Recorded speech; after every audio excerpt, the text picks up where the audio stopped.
Namaskar, this is Firstpost and you're watching Vantage with me, Palki Sharma.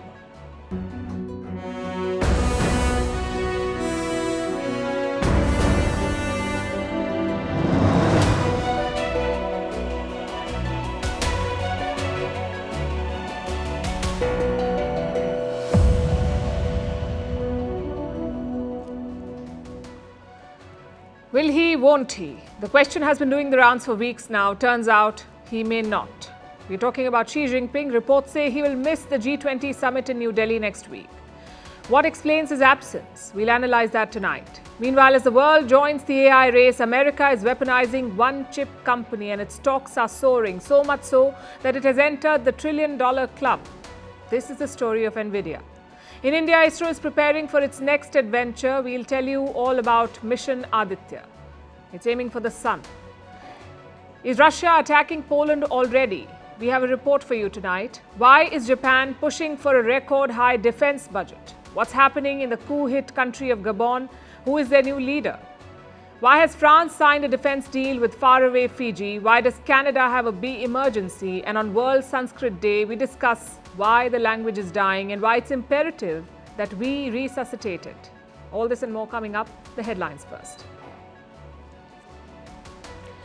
The US approves the first ever direct military aid to Taiwan as China continues to flex its muscle in the region. The military aid is worth $80 million. An angry Beijing warns that the move would harm Taiwan's security. India's GDP surges to a four-quarter high. India grew at 7.8% in the April to June quarter this year, up from 6.1% in the previous January to March quarter. India's economic growth, is faster than that of China, the US, the UK and Germany. Burkina Faso approves a law to send troops to Niger. Niamey is facing the threat of military intervention from ECOWAS. The West African bloc has warned of action to restore civilian rule in the country. Neighbours Burkina Faso and Mali back Niger's coup leaders. Sweden hit by 4 blasts in 1 hour. Explosions reported in capital Stockholm, Gothenburg and knee shopping. Sweden has seen a surge in gang-related violence in recent years. In 2022, there were 90 blasts and over 100 attempted bombings in the country. Thailand's former Prime Minister Thaksin Shinawatra seeks royal pardon. He was jailed when he returned to the country after 15 years in exile. He is serving an 8-year prison sentence. The 74-year-old was convicted of graft and abuse of power. Talk about shooting the messenger. Pakistan bans a TV show over rape scenes, saying it tarnishes the image of the country. The show Hadsa will now be taken off air. It depicts a real-life incident where a mother was raped in front of her children. This incident took place near Lahore in 2020. And Mexico's opposition picks Xochitl Gálvez as their presidential candidate. The elections will be held next year. Gálvez is aiming to become the first female president of the country. She will take on President Obrador's dominant party. Reports suggest that they too are looking to field a female candidate.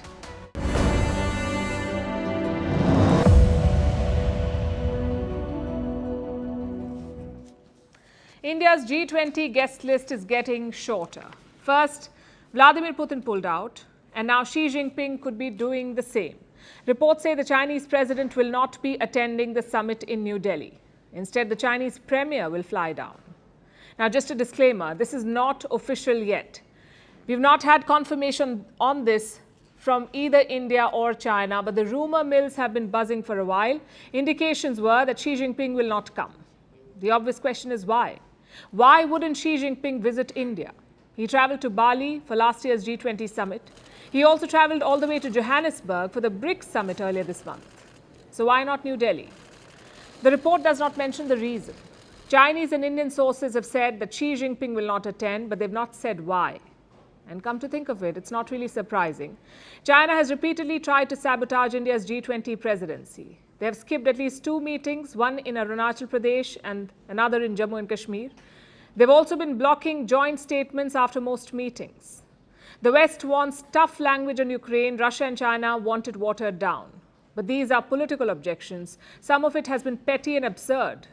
Earlier this month, China objected to India's G20 motto. It's Vasudhaiv Kutumbakam. It means the world is one family. What possible objection could you have with that? China said the motto cannot be included in G20 statements. Why? Because Sanskrit is not an official United Nations language. If you put all of this together, what do you see? Sabotage. China is least interested in India's G20 presidency, so Xi Jinping skipping the summit is not unthinkable. It's very much according to their script. But yes, the reasons could be more than one. For instance, the US was hoping for a meeting between Joe Biden and Xi. Their last meeting was also at a G20 summit, the one in Bali last year. So the White House was betting on a repeat in New Delhi. In fact, they worked quite hard for it. Top US officials have been making a beeline for Beijing. The latest was America's Commerce Secretary. So the groundwork had very much been done, but maybe Xi Jinping is not interested. Maybe he's had enough of talks. That could be one of the reasons why he's not traveling to India. His closest G20 ally is Russia, but Russian President Putin will also not be in New Delhi, which means Xi would have to face the West alone. Perhaps he doesn't want that. The second possibility is bilateral tensions with India, namely the border. The situation in Ladakh is yet to be diffused, and on Monday, China released a new map, a map that shows Indian territories of Aksai Chin and Arunachal Pradesh as parts of China. And that was an important signal. The map was published just 12 days before the G20 summit. You don't do that before a major summit, at least not if you're planning to visit. So what message does it send? Is it the formal announcement of the East-West divide? Well, geography may not be the answer here, but politics could be, and I'll tell you why. China's new map does not just claim Indian land, it also claims most of the South China Sea. And who else claims this region? Countries in Southeast Asia like Malaysia, Vietnam, the Philippines, and Brunei. So China's map is an affront to all these countries, not just India. And why is this important? Because before the G20 summit, there is another major event, the ASEAN Leaders' Summit. Indonesia is hosting it from September 5th to 7th. All Southeast Asian nations will be attending. And in case you're wondering, no, Xi Jinping is not expected to attend that summit either. So the message is clear. G20 or ASEAN, China will not back down. They're intent on raking up border issues and creating trouble. But where does that leave the G20? Well, honestly, it is a challenge. The G20 is the only grouping that brings the West and its rivals together. It was a place for common minimum programs. No miracles, but no disasters either. But if Xi Jinping is indeed skipping the summit, it could set a new trend, one where the G20 becomes even more irrelevant. As for India, it's a fresh challenge. Xi's absence may reduce the prospect of a US-China face-off in New Delhi, but it also reduces the prospect of breakthroughs. Because what Xi can do, his premier cannot. And maybe that's the point of this decision, a snub to the existing world order.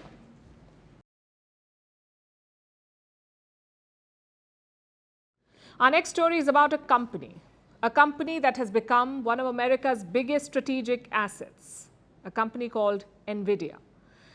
It's a technology giant. It calls itself a world leader in artificial intelligence computing. And it's been making headlines. The US government has passed a new order. It bars Nvidia from exporting chips to some countries in West Asia. Now, this is a very significant move, and to understand why, we must understand what Nvidia makes. They make a special kind of computer chips. They're called GPUs, graphics processing units. They process graphics on computers. So if you play games on your computer, or if you're into graphic design, there's a good chance that you use Nvidia chips.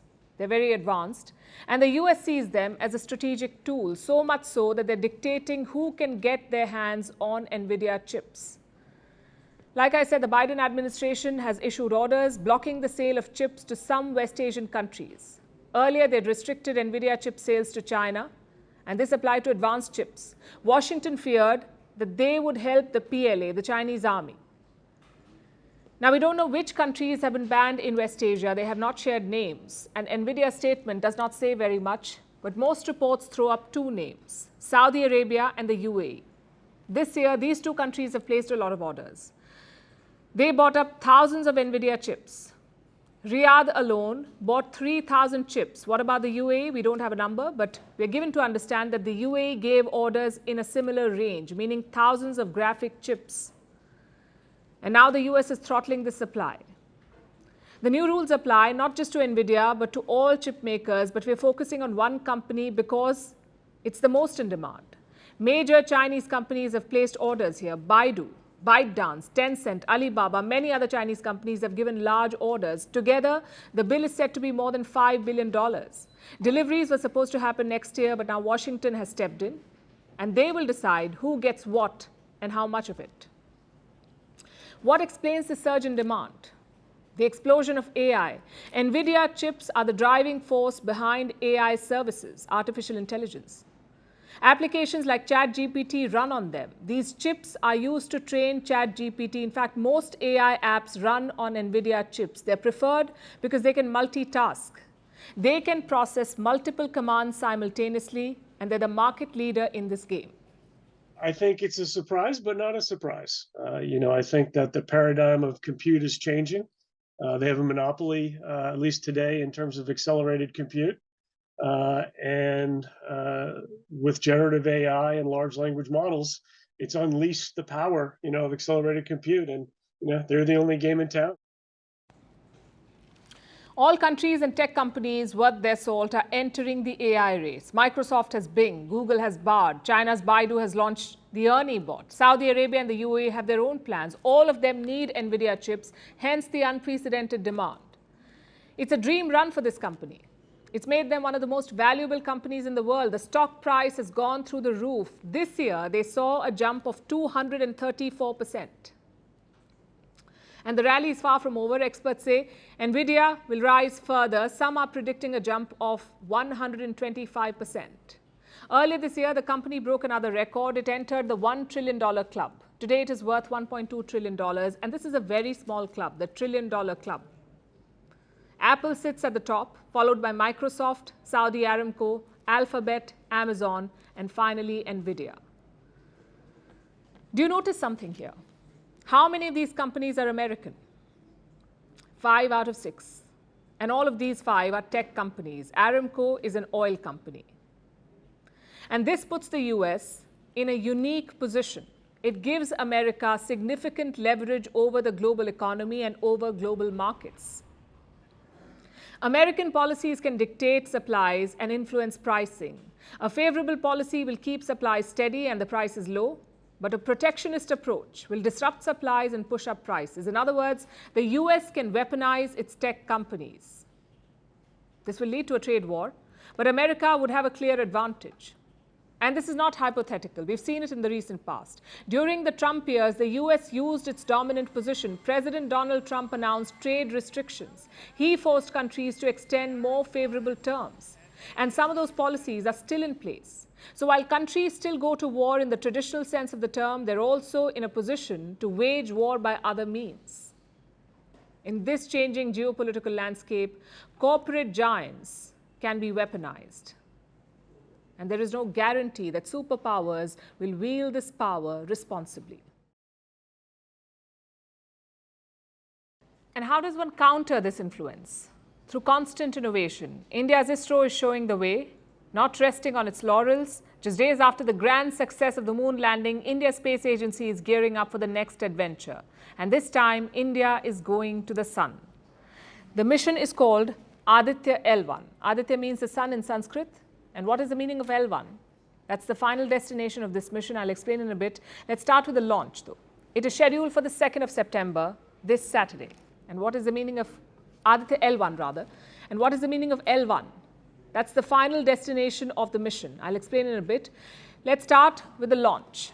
It is scheduled for the 2nd of September, that is this Saturday.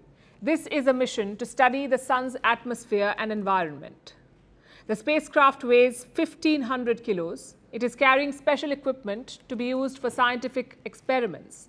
Aditya L1 has a long list of objectives. The ISRO wants to know more about the sun's outer layer. It is called the corona. Not the kind of corona that China became famous for. This is about the sun. ISRO wants to understand how the sun works. And by that, I mean solar activity. How it affects the planets in our solar system. Things like solar flares and solar winds. How do they affect the Earth? ISRO will try to answer all these questions with this mission. It plans to travel to a very special location near the sun. It is called the Lagrange Point 1, or L1. the one that we mentioned earlier. And what is special about L1? Let me use the example of a seesaw to understand how this works. How does a seesaw work? It always tilts on the heavier side. And when that happens, the lighter side goes up, and the person on the heavier side goes down. The Earth and the Sun work in a similar way, like two sides of a seesaw. They're constantly shifting. The Sun is very large, so it exerts a lot of force, a great force on the Earth, gravitational force. And the Earth is constantly moving around the Sun, so it cancels out the Sun's gravitational force. Now imagine if you were to sit at the center of the seesaw. What would happen? Neither end would rise or fall. The seesaw would be balanced. And this spot of balance is what scientists call the Lagrange point, or L1, and that's where Aditya L1 plans to go. Why choose this specific point? It's like having the perfect seat at a concert. You get the best view, and that's what ISRO is after. The spacecraft would remain in position. It will not feel the impact of gravity, plus it will save fuel, and the views are great. There won't be any obstruction. The US Space Agency, NASA, agrees. It says at L1 you'll get an uninterrupted view of the Sun. So we're hoping for some good pictures, but getting there is no cakewalk. The L1 spot is 1.5 million kilometers away from the Earth. Now we try to do some math here. If you were to drive your car to L1 at 100 kilometers per hour, you'd take almost 2 years to get there. And I'll be honest, our maths is not as good as ISRO scientists, but even we know that you can't drive cars in space. So this was just to give you an idea of how far it is. Of course, ISRO has figured out a more efficient way of getting there. They say it will take 4 months for the spacecraft to reach. And this is a very important mission. You see, the Sun is the nearest star to the Earth, and it behaves a bit like Thanos with its 5 infinity stones. It releases immense amounts of energy. Scientists have a term for it. Eruptive phenomena, that's what they call it. Simply put, it means large bursts of energy, sort of like the Sun catching a cold and sneezing. Now, we don't know what happens after that. And by we, I mean humankind. We don't know. We have a very limited understanding of how the Sun works. We need to study it better, and also to prepare for situations that may potentially harm our planet. Aditya L1 aims to deliver this, to help us understand what's going on up there. And in typical ISRO style, this is a mission on a budget. The government of India cleared it in 2019. $46 million were set aside for this mission. That's less than Chandrayaan 3's budget. The moon mission cost $75 million. And it proved to be a good investment. It has detected sulfur and other elements near the moon's south pole.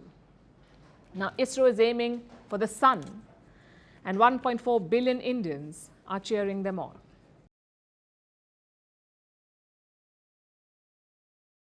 Is Russia attacking Poland? Not with missiles and bombs, but by other means. It's a question that's being asked in light of some recent developments. In the last few weeks, Poland has seen a sudden rise in train accidents. There have been train derailings, accidents, and even the hacking of their rail network. What explains these incidents? The railways are important for Poland, as for any other country, but in this case, they're equally important for the NATO and Ukraine, Polish railways. The Polish rail network helps deliver everything from aid to weapons to Ukraine. It is also a key route for world leaders who are visiting Ukraine if they're not flying there, which makes these attacks even more suspicious. Authorities believe there's a Russian hand in this. Our next report tells you if Moscow is sabotaging the Polish railways. Since the war broke out in Ukraine last year, a lot of world leaders have visited Kyiv. There was US President Joe Biden, French President Emmanuel Macron, German Chancellor Olaf Scholz, EU Chief Ursula von der Leyen. You know what they all had in common? They all took a train to Kyiv from Poland. The railways are crucial for any country, but the Polish rail network is especially important right now, especially in the face of the war. It transports not just humanitarian aid to Ukraine, but also NATO weapons. Plus, it's the top choice for world leaders, which explains the scrutiny right now. In recent weeks, Poland has seen over 20 train incidents, accidents, derailings, and many more. Plus, there was an attack on the rail network last weekend. About 20 trains were brought to a standstill. Poland authorities call it a cyber attack. Poland's trains use a radio system, one that lacks encryption or authentication. So, hackers apparently sent simple radio stop commands, triggering their emergency stop function. They interspersed the commands with the Russian national anthem and parts of a speech by Russian President Vladimir Putin. So, was there a Russian hand behind this? Well, no direct links have been found yet. The hackers seemed to be ordinary citizens, but they were apparent supporters of Russia. For now, 2 men have been arrested. They are in their 20s. One of the 2 arrested is a police officer. Authorities have now launched dismissal procedures against him. The attacks have raised serious questions over Poland's railway system and its safety. Polish State Railways says there's no threat to passengers. However, they are looking at an upgrade. Polish trains currently use the radio system, but Warsaw wants to change that. They want to introduce GSM-R cellular radios by 2025. They can be encrypted and cannot be sabotaged as easily. Poland has been a hub of support for Ukraine, and its rail network is crucial for the war-torn nation. So, Warsaw fears there could be more potential attacks. This one may have been just hackers, but the next one could be more dangerous.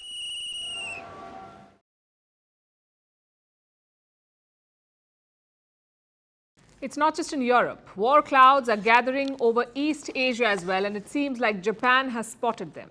The country is planning a major defense spending blitz. How much money are we talking about? Around $53 billion. The request has been submitted by the Defense Ministry of Japan. If approved, it would be a record, Japan's highest ever spending on its military. But Tokyo's plans do not end there. Prime Minister Fumio Kishida has a long roadmap. He wants to increase Japan's defense spending by 43 trillion yen in 5 years. How much is 43 trillion yen? Around 290 billion US dollars. If completed, defense would make up 2% of Japan's GDP. Now, to give you some context, NATO countries are required to spend 2% of their GDP on defense. Japan is not a NATO member, but clearly the thought process is the same. And we can't emphasize how important this spending is. Japan is a pacifist country. Their constitution does not provide for an army. They don't have an army. What they have is called a self-defense force. Plus, there is a lot of history here. Japan was an aggressor during the Second World War. Their neighbors have bad memories of Japanese militarism. So Japan arming itself is not just strategic. It is also traumatic for many countries. And Tokyo is aware of all of this. Since the 1960s, they imposed spending limits on defense, not more than 1% of the GDP. That's what Japan had. So why are they doubling it now? Why are they targeting 2%? Because of China, and to a lesser extent because of North Korea as well. Last year, Japan published a new national security strategy, their first in almost 10 years. Look at what it says on China. The strategic challenge posed by China is the biggest that Japan has ever faced. And remember, this is a country that was devastated by nuclear bombs, whose neighbor is a rogue nuclear state, yet they call China their biggest challenge ever. It tells you what Tokyo is thinking. We will detail where Japan is spending this money, but first, some comparisons. At $53 billion, where would Japan's defense budget stand? At number 9 in the world. The US defense budget is around $877 billion, $877 billion. China is around $292 billion. Russia is third. India is fourth with $81 billion. Then you have Saudi Arabia, Britain, Germany, and France. If Japan spends $53 billion, it would slot in after France at number 9. Other countries are also ramping up defense spending, but not at this pace.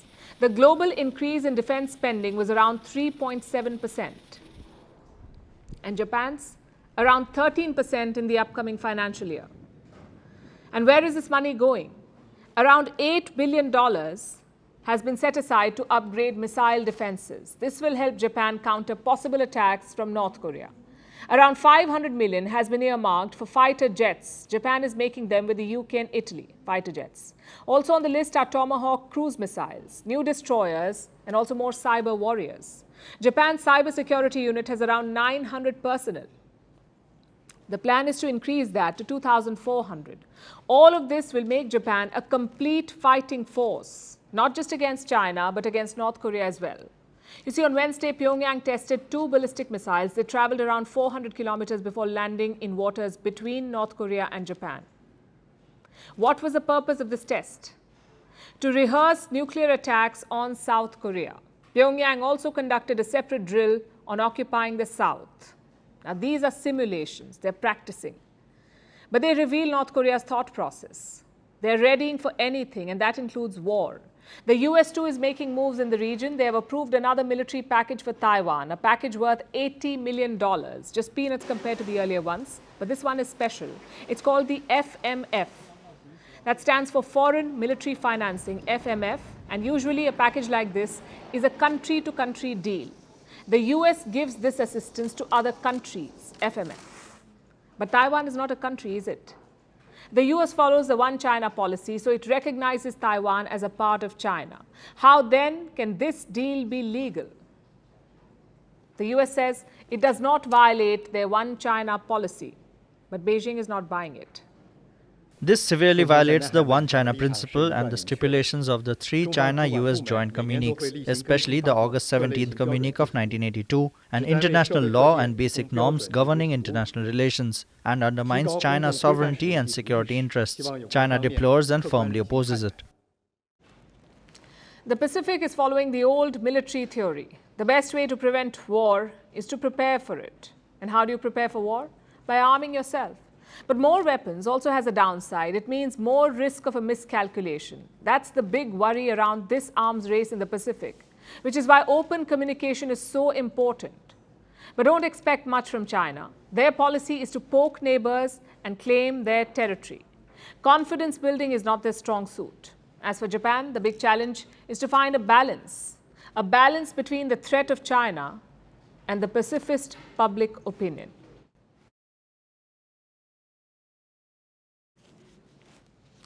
And now to the big story developing in Africa, the coup in Gabon. We told you about this yesterday. This is a Central African nation. For the uninitiated, this is where Gabon is located on the map. It has a population of just 2.3 million people, plus a lot of natural resources. Over the decades, Gabon's minerals have made it wealthy, or at least made some people there very, very rich, like the Bongo family. President Ali Bongo was put under house arrest yesterday. This was minutes after an election result was announced. The election took place on Saturday. The result came out on Wednesday morning. Bongo was declared the winner, and that's when he was locked up. He sent out this video after he was detained. I'm Ali Bongo Ondimba, President of Gabon, and I'm to send a message to all the friends that we have all over the world to tell them to make noise, For the people here have arrested me. And my family, my son is somewhere, my wife is in another place, and I'm at the residence. Right now, I'm in the residence, and nothing happening. Nothing is happening. I don't know what's going on. So I'm calling you to make noise, really. I'm thanking you. Thank you. Make a noise, he says. We'll come back to this. And this is quite a story, so listen carefully. The Bongo family has been in power in Gabon for about 55 years. The detained president, the one you just heard from, is Ali Bongo. His father was Omar Bongo. He was president for 42 years. He died in the year 2009. That's when his son, Ali Bongo, took over. And since then, he served 2 terms as president. He was about to begin a 3rd term. He won the election on Saturday, or won the Saturday election. The result came out on Wednesday morning. Now, 2 terms in 14 years may seem odd, but that's how it is in Gabon. The presidential term lasts for 7 years in this country. Also, they do not have term limits anymore. You can serve as president for any number of terms, really. So Ali Bongo would have started his 3rd term. had the military not removed him. But they have. And they've installed a new leader in his place, this man. All the commanders-in-chief and chiefs of staff, as well as the generals in second sections of Gabonese Republic, were present for the meeting. General Brice Oligui Nguema was unanimously appointed chairman of the Committee for the Transition and Restoration of Institutions, president of the transition. General Brice Oligui Nguema. He's the president of the transition and an expected choice. He was in the news yesterday too, seen being lifted up by cheering soldiers. They were urging him to take over. General Nguema is a former head of Gabon's Presidential Guard. It's an elite regiment that protects the president, identifiable by their green berets, the same Presidential Guard that also put Ali Bongo under house arrest. Now, General Nguema was their leader. He spoke to the press yesterday. He said that Bongo has been retired. He also justified the coup by saying that Bongo was ill, that he was weak after he suffered a stroke in 2018. And he said that the election itself was not conducted properly, which is why Gabon's army had decided to take action. Apparently, Bongo will still enjoy his rights, but only as a normal citizen, not as a president. And they say he will not be harmed. Is that because the general doesn't want to hurt his own family? Why do I say this? Because the new president, the General Nguema, is related to the Bongo family. He's apparently a cousin of Ali Bongo. But then again, that may not mean very much. The Bongo family is very large. The late former president, Omar Bongo, had more than 30 children. According to some reports, more than 50. So the general may not be all that close to his numerous cousins, but blood is not the only thing that he shares with the Bongos. He's also been accused of nepotism and corruption. He served in the Presidential Guard after graduating from a military academy in Morocco. In 2009, when Ali Bongo became president, the general was sent on diplomatic missions to Morocco and Senegal. He also happens to be a millionaire. Between 2015 and 2018, he bought 3 houses in the US, in the state of Maryland, and they were purchased for more than $1 million in cash. When asked about these properties, the general told the press that a person's privacy should be respected. Unless military service in Gabon rakes in millions of dollars, how do you afford million-dollar properties in cash? As of today, these are all allegations, and they do not seem to matter to the people of Gabon very much. They look quite happy with this turn of events. Many were seen celebrating the fall of the Bongo family.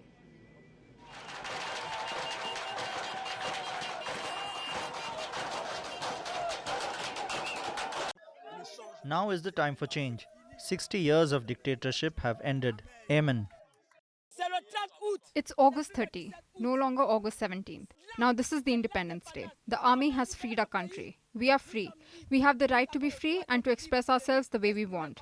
Because we didn't know that we could be freed. But today, we are free.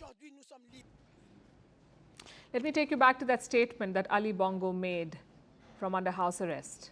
He asked people to make some noise.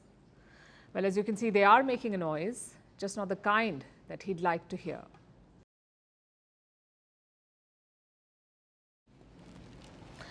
They say a man's reach should exceed his grasp. In other words, you should dream beyond your limits. That's what French President Emmanuel Macron seems to be doing. He is all set to strike a deal with Fiji, a security deal. The Fijian cabinet has already approved it. The next step is signatures. And why does the security deal, what does it cover? What does the deal cover? A whole lot of things. Joint defense research, training, logistical support, and emergency assistance. This deal has been in the pipeline since 2016. Domestic politics came in between. Back then, Fiji had a pro-China leader. He took military vehicles and vessels from Beijing. But the current leader is not pro-China, and he is pivoting back to the West. But why France? Why not sign a deal with the US or Australia? Because of Fiji's location. Fiji shares a maritime boundary with 2 regions, New Caledonia and Wallis and Futuna. These are French overseas territories, meaning they're part of France. The people living there are French citizens. And this location gives France an advantage. In the past too, they've helped Fiji. Let me tell you what happened in the year 2004. Massive rain slashed the archipelago. Several Fijian fishermen were lost at sea. France was the first to offer them help. They had naval aircraft stationed in New Caledonia. The planes were deployed to look for the lost fishermen. It may not sound like much, but for a country of 900,000 people, such gestures are important. Having said that, France is not alone. The Pacific Islands have become a new political battleground. All major powers want security deals with them. China has won with the Solomon Islands. The US has won with Papua New Guinea. And now France has won with Fiji. I know the list seems a bit off. Why are France and the US not combining efforts? Because France is a Pacific power in its own right. Around 1.6 million French citizens live in the Indo-Pacific. Their exclusive economic zone is huge. It spans around 9 million square kilometers. So France is not a passerby in the Pacific. It is a regional player. And President Macron is keen on projecting his presence. He visited the Pacific Islands in the month of July. He warned of a new imperialism in the region. Was he talking about the US or China? Well, perhaps both. Macron says he can offer an alternative to the Pacific Islands, one where their sovereignty is not challenged. It's a pretty ambitious goal, but not a surprising one. Macron has always been keen on foreign policy. At first, his ambitions were helped by luck. Britain left the European Union in 2020, so Europe's big three became the big two, France and Germany. Now, within these two, the top dog was clear. Germany's Angela Merkel. She had been chancellor since 2005, so there was no question of Macron superseding her. But in 2021, Merkel also resigned, and suddenly Emmanuel Macron became the tallest leader in Europe. He was talking to Putin, he was bad-mouthing NATO, he was reaching out to China, so Macron's policies came to represent Europe, at least for a while. And his plan was an interesting one.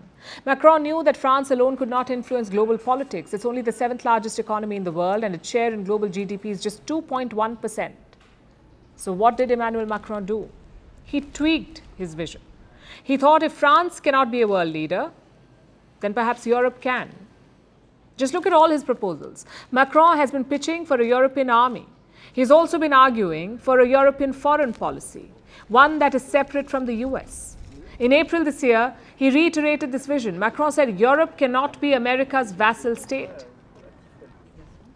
So why didn't this plan succeed? Because his domestic support was not solid. Last year, he lost his majority in the French parliament. He also faced multiple protests. First, over his pension reforms, then over racial tensions and immigration. So Macron could not pursue his global ambitions as much. He was tied down at home. Nonetheless, his achievements are impressive. He rallied Europe after Russia's invasion. He increased French presence in the Indian Ocean. And now he has a security deal in the Pacific. The setbacks, though, have come in Africa. Military leaders are staging coup after coup in former French colonies. All of them have the same punching bag, France. As for the European experiment, there is still time. Macron's term ends in 2027. If he can sort out his domestic situation, he could have another shot. And now to a story that is making all the buzz. Canada's Ontario had a bee emergency. 5 million bees fell off a truck near Toronto. 5 million bees. You can imagine the chaos that ensued. Bees and their hives were scattered over a 400-meter radius. Some clustered on nearby cars and mailboxes. Others were angrily buzzing around. The driver of the truck took the biggest hit. He was stung more than 100 times. Beekeepers were called in for help, and they reportedly said the scene was nothing like they'd ever seen before. Our next report tells you more. It's time to spill the bees. Pardon the pun. A black cloud was seen looming over the Canadian province of Ontario. Wait, not in the literal sense, of course. What you see is a swarm of bees. Here's what happened. Beehives were being transported in a truck. They were being held in place with straps. During the journey, these straps came loose. I believe the strap somehow came loose or loosened and the crates fell off of that. Hives slipped free and chaos ensued. I woke up to my wife saying there's something going on outside, there's all kinds of bees or something. 5 million bees fell off the truck. The scene was surreal. Bees and their hives were scattered all over the place. They were spread over a 400-meter radius. Bees were clustering over cars and motorcycles. Some wouldn't let go of the mail posts they were clinging to. Beekeepers say the clustering bees were the younger ones. They came together to seek safety. The older ones, on the other hand, were wreaking havoc. Because not only were they older, but also angrier. So they were buzzing around. But can you really blame them? After all, being homeless would make anyone angry. The truck driver had to bear the brunt of this. He was stung over 100 times. Soon after the accident, the police were on the ground. They were the first responders. But in a hilarious turn of events, they couldn't even step outside their cars. They didn't have protective suits. Eventually, beekeepers were called for help. They released smoke, which subdued the panicked bees into a state of lethargy. Social media messages urged people to stay away from the area and to keep their windows closed. It's typically never good news when you get a call from the police, and I'm just glad, obviously no humans were hurt in this situation. No human was injured, but the same couldn't be said of the bees. A few hundred didn't survive the accident. After a few hours, most of the bees found their hives. Beekeepers say there's still hope for those who didn't.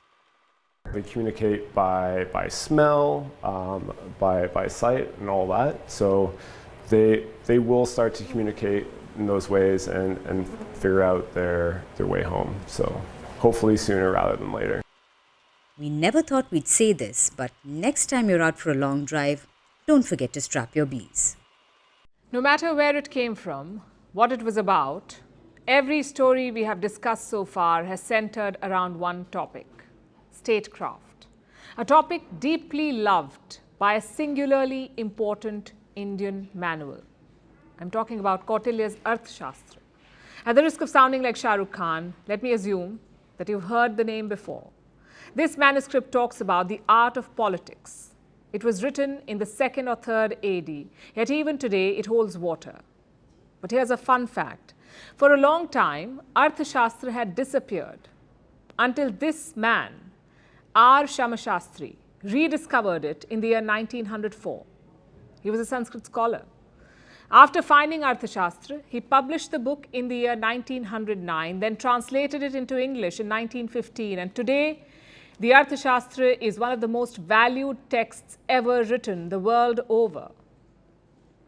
But I wonder, had Shamashastri not known Sanskrit, what would have happened? Would he have known the worth of this manuscript? I ask because today is World Sanskrit Day, a day to celebrate the Sanskrit language, fondly called Devvani, or the language of the gods. It is considered about 3,500 years old, one of the oldest languages in the world. Ancient Hindu texts like the Vedas were written in Sanskrit. Languages like Bengali, Punjabi and Gujarati trace their origins to Sanskrit. So do some words in English, like opal, from Sanskrit upala, or candy, from khandaka. Even the word Zen, which evolved from dhyan. In fact, the Chinese word for meditation, chan, also comes from dhyan. So every August 31st, the world celebrates a Sanskrit Day to raise awareness about the language. But here's the irony. There's a good chance you did not even know that this day existed. And I do not mean to be pessimistic, but let's be honest. Sanskrit is a dying language. And with each passing day, fewer people care about it. Let me show you some numbers. In 1971, about 2,000 Indians called Sanskrit their mother tongue. In 1991, this number was close to 50,000. 50,000 people in India called Sanskrit their mother tongue. By 2011, it had dropped to about 25,000. We are a country of 1.4 billion people, the birthplace of the Sanskrit language, and less than 25,000 people call this language their mother tongue. Do you know the result of these falling numbers? A child named Vishnu is nicknamed Vish.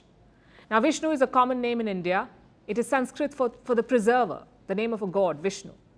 Vish, on the other hand, means poison in Sanskrit. You see, this is what happens when a language faces a slow death. Its words are literally poisoned. Vishnu becomes Vish. But some of you may still wonder, is Sanskrit even dying? After all, Hindus usually recite most of their prayers in Sanskrit. They conduct ceremonial rituals in this language. Some children in India study Sanskrit in middle school. Kids still have Sanskritized names. keeping the whole Vishnu-Vish debacle aside. But let me ask you, how many children see merit in learning Sanskrit? Won't they rather learn French or Spanish?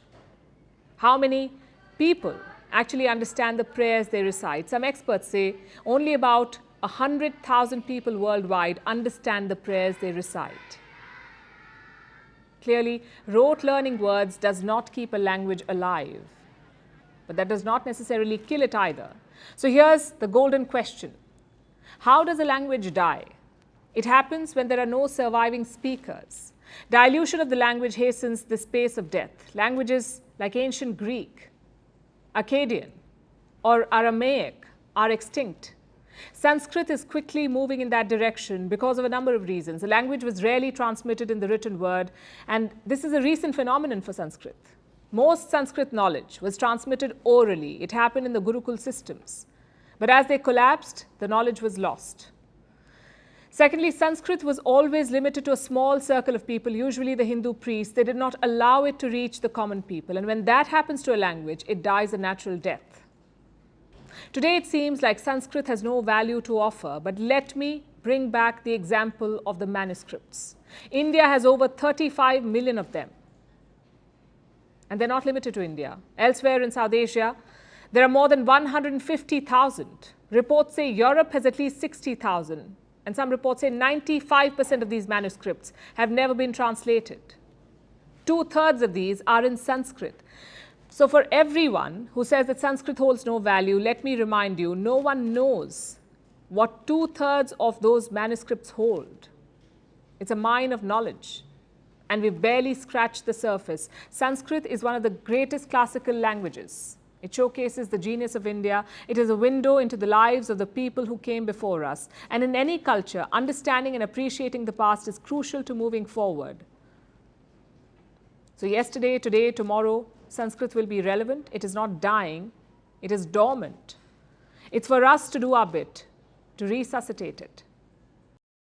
And now it's time for Vantage Shots, images that tell the story. In Florida, Hurricane Idalia left behind a trail of destruction and debris, destroying houses and entire towns, in fact. In South Africa, a blaze engulfed an entire apartment block in Johannesburg. More than 70 people have been killed. And there will be no monkey business at this year's G20. New Delhi has installed cutouts of langurs to deal with rogue monkeys ahead of the summit. Finally, we're taking you back in history. On this day in 1997, Princess Diana died in a car crash in Paris. She was being pursued by paparazzi when the car spun out of control and crashed. Diana was taken to hospital, but she succumbed to her injury. She was only 36-year-old at the time. We're leaving you with this. Thank you for watching. We'll see you tomorrow.